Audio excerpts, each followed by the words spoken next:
The Texas Parks and Wildlife television series is supported in part by Texas Parks and Wildlife Foundation, conserving the wild things and wild places of Texas thanks to members across the state. Additional funding is provided by Toyota. Your local Toyota dealers are proud to support outdoor recreation and conservation in Texas. Toyota, let's go places.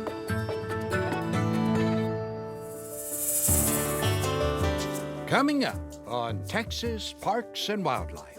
Their vision was not Yellowstone or Yosemite. It was a park every 100 miles. If you're dedicated and going to do it over the long haul, you're going to sleep in a parking lot a lot. He doesn't have any quit. Hi there. So the amount of paperwork that moves through the Victoria office is astronomical.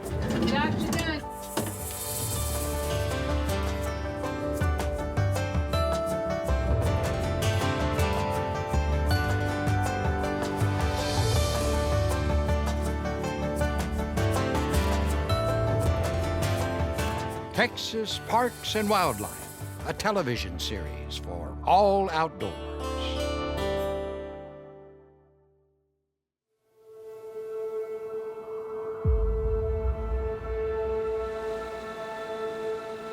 The diversity of Texas state parks is breathtaking.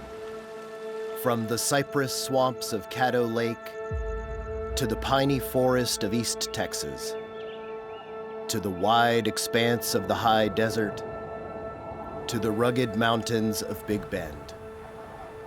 The diversity is unparalleled by any other state.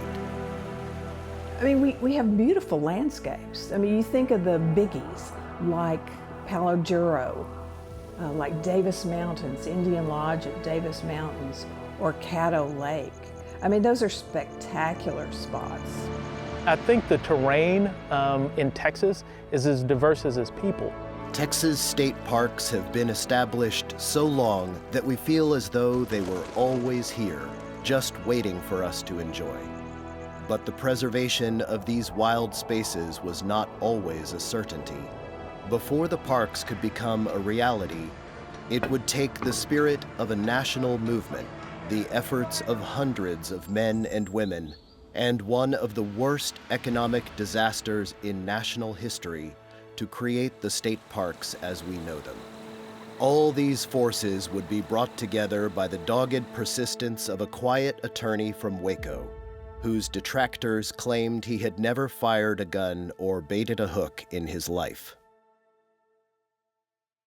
A park system would afford a place where people might go and forget the anxiety and strife and vexation of life's daily grind.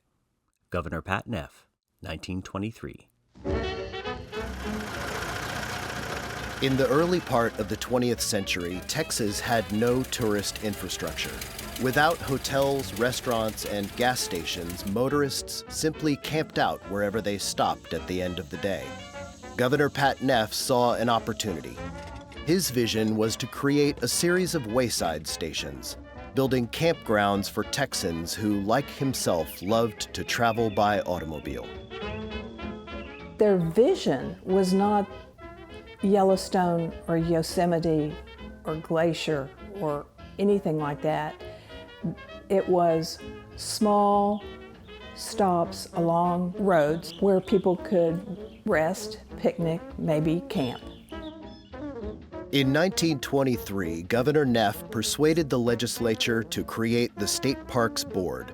There were to be 6 members, 2 journalists, 3 women, and a South Texas rancher, all unpaid.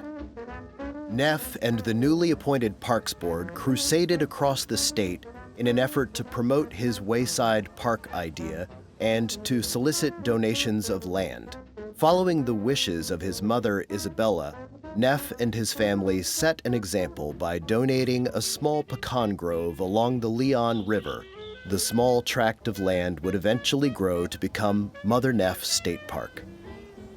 Pat Neff wanted a park every 100 miles, he said. Neff reported that in the course of 1 year, he and the Parks Board traveled over 8,000 miles and received in donations 52 tracts of land. The deal I think that the State Parks Board would make with communities was that if they would donate a park, land for a park, then the state would provide both whatever infrastructure was required for the site, but also manage it. And I'm certain that the people in those communities saw those early state parks as both amenities, but also economic generators for the community. To develop these donations into usable parks, he asked the state legislature for $50,000, which he did not get. The legislature, imagine, they don't know what parks are. It's coming from a new mandate, something else we have to fund. But the State Parks Board was undaunted. For the next decade, they would continue to campaign for land and donations, but with little progress. No one could have predicted that the nation's Great Depression would have a silver lining for Texas state parks. The stock market crash of 1929 threw the country into economic chaos. With millions of people unemployed, the country needed hope. They found their hope in Franklin D. Roosevelt and the CCC, the Civilian Conservation Corps. The kinds of infrastructure that we now associate with state parks began with construction by the CCC. The CCC really started the backbone that gave us the structure and platform of our modern state park system. The Interior Department, through the National Park Service, brought the expertise and a large part of the funding. Governor Ma Ferguson granted the Parks Board a sum of $25,000. It was the first time they had received any funding at all. The State Parks Board was delighted. For 10 years, they had carried the dream of a state park system mostly at their own expense. Now, because of state funding and because of the labor of the CCC, that dream was becoming a reality.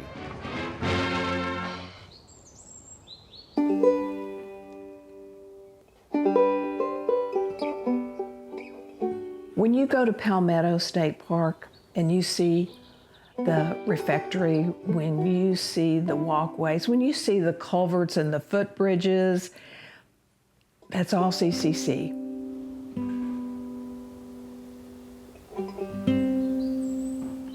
And they did a fantastic job with the design and construction of a lot of their buildings. And those are historical features now. And a lot of them are still around because of the craftsmanship that the men of the CCC showed. The arrival of the CCC was a godsend to the establishment of what we now know as the state park system.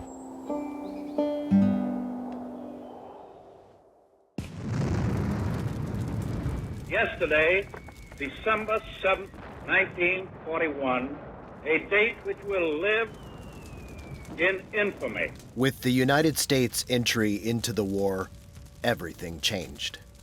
The funding ceased, even though FDR wanted to make the Civilian Conservation Corps a permanent agency. Congress declined. Men, money, and machines were all dedicated to the war effort. But the parks continued to see use. Troops were allowed to do maneuvers at parks. So it wasn't as if people fled and parks were empty during World War II. The parks were being used, even though there was gas rationing. That just meant that Texans could not go far, and so they would go to state parks. Texas state parks were seeing increasing numbers of visitors each year, but state funding was still sparse. There was a little bit of movement with money from concessionaires, for example, and some increased funding. But the parks continued to be severely understaffed. Acquisition of new land for parks had reached a standstill. But in the early 1950s, nature would play a role in giving the parks a boost.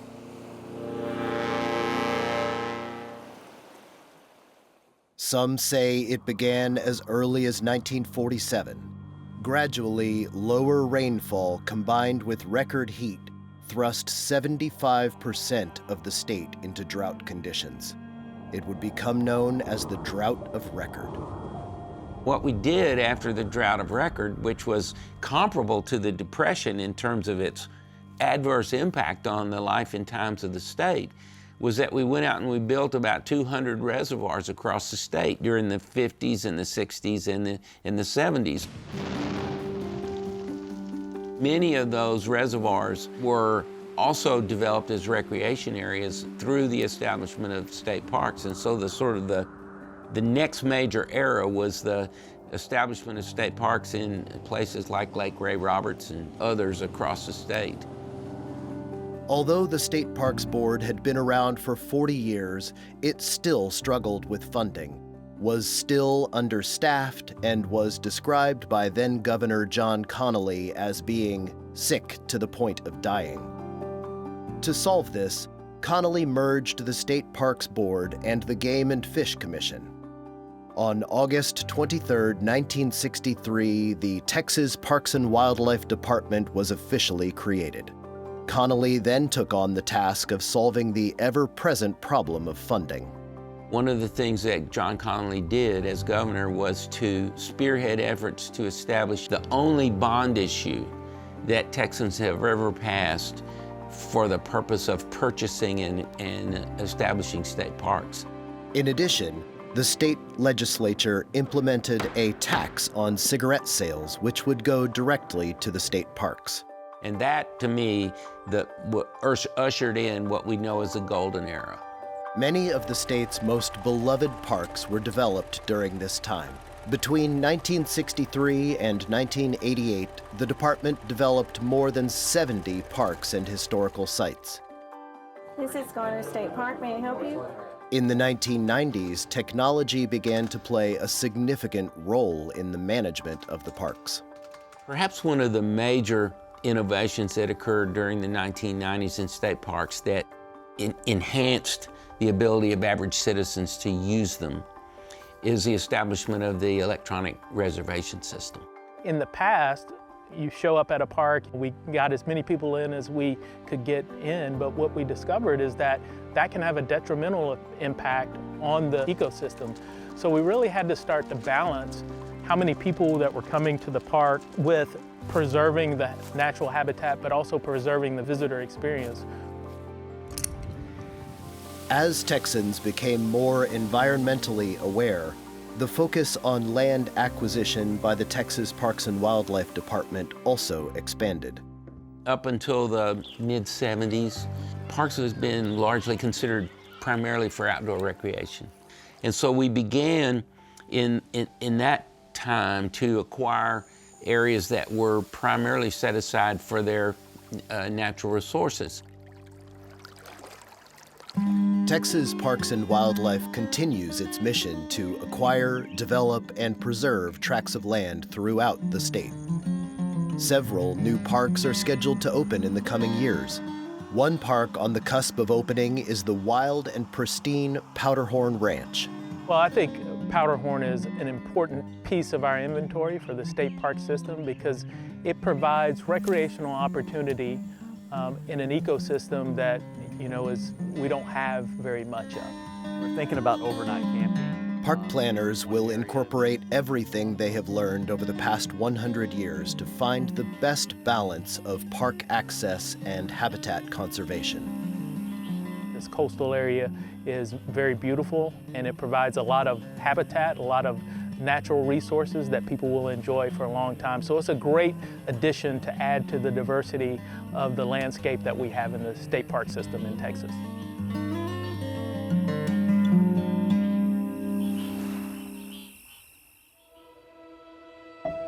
Since the beginning, the state parks of Texas have been the result of the hard work and dedication of the people who made them. The parks continue to thrive because of individuals who are dedicated to the preservation and conservation of the natural and cultural resources of Texas. I guess there's probably no state as passionate as Texas about its identity. And a lot of that is rooted in our appreciation and protection of the places that formed our history. Texas is becoming a lot more urbanized, as a lot of states are, so we're losing some valuable landscape, and not very much of Texas is public use. So I think that speaks to the importance and the value of protecting these special gems at our state parks. What began as Governor Pat Neff's idea for simple roadside campsites has grown to become a vital part of Texas culture. If Pat Neff could see the parks today, what would he think? I think Governor Neff would first of all say, wow, how far have we come? And I think he'd be very proud of the state park system today compared to the one that he started, which was very ambitious and very visionary. I think he'd be proud to see what his vision has become 100 years later.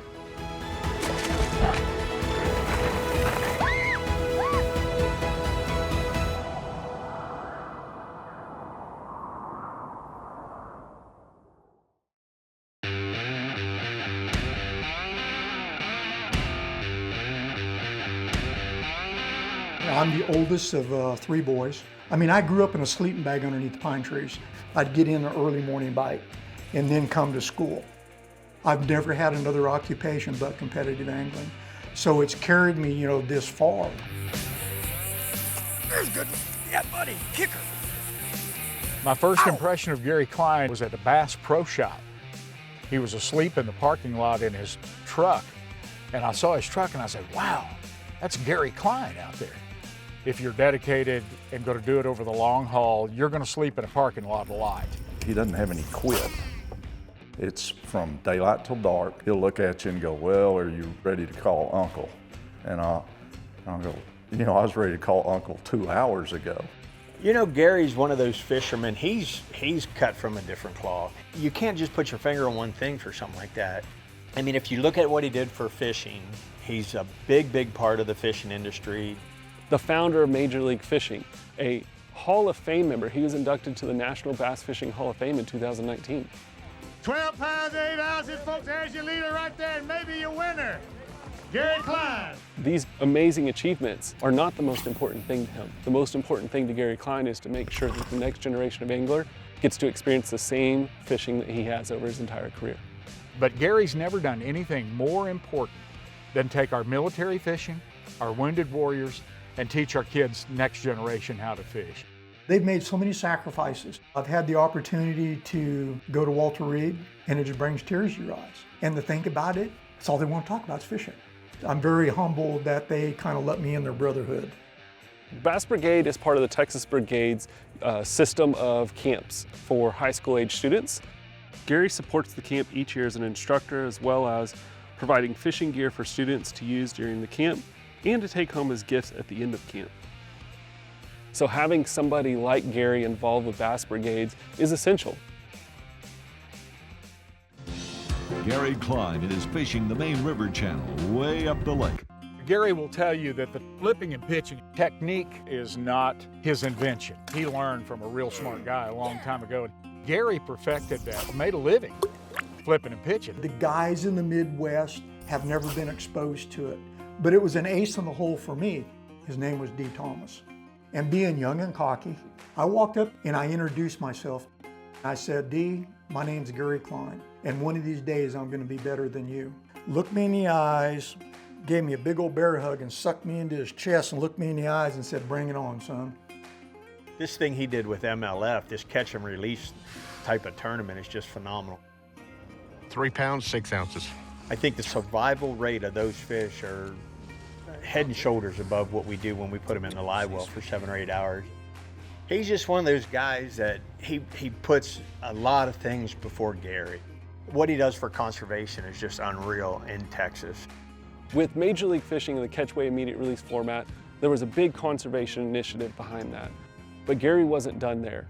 Gary took that and evolved it into what we now call the Major League Fishing Fisheries Management Division, which gives him the ability to lead efforts to improve the fisheries that Major League Fishing competes on every single season. and the Fisheries Management Division is really the culmination of Gary's evolution from angler to conservationist. That's what he embodies. I don't know of anybody more deserving than Gary. He's promoting and pushing it, and he loves it so much, he wants everybody else to feel the same way. All of this has allowed me to understand responsibility, raise a family, be a good parent, provide for my children. This sport has given me the ability to be the person that I am.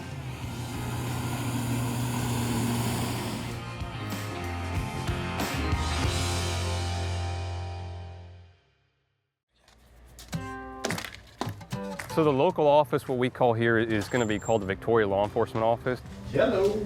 Hi there. So the amount of paperwork that just moves strictly through the Victoria office is astronomical.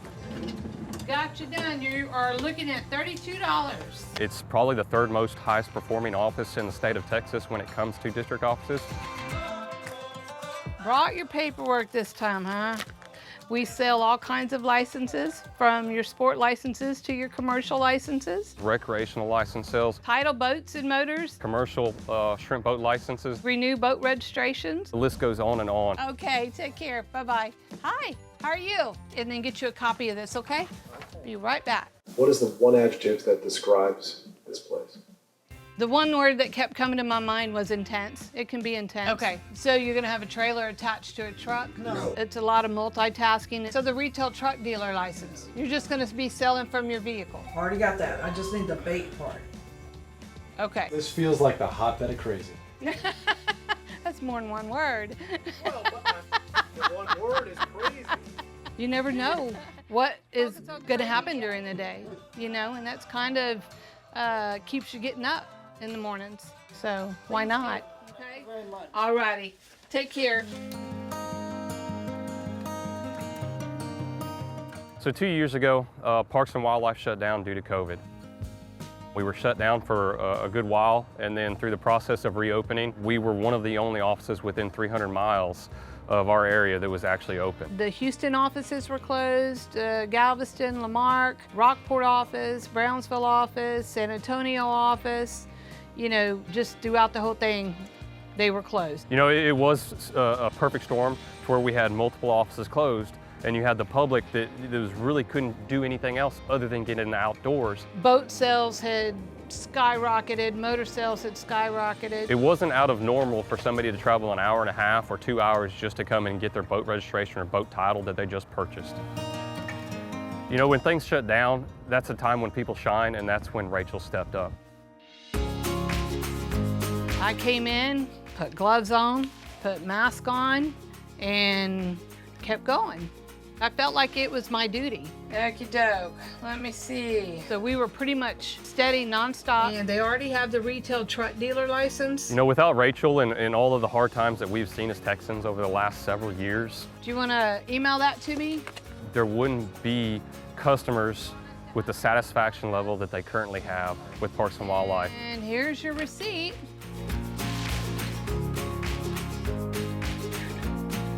My dad was the sheriff of Aransas County, and he instilled that in us, and always to give your best at everything that you do, to go above and beyond. Don't just give the bare minimum.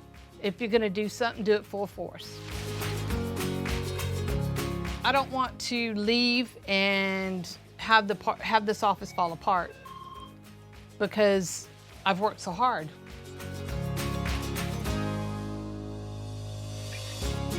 Parks and Wildlife, this is Rachael.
This series is supported in part by Texas Parks and Wildlife Foundation, conserving the wild things and wild places of Texas thanks to members across the state. Additional funding is provided by Toyota. Your local Toyota dealers are proud to support outdoor recreation and conservation in Texas. Toyota, let's go places.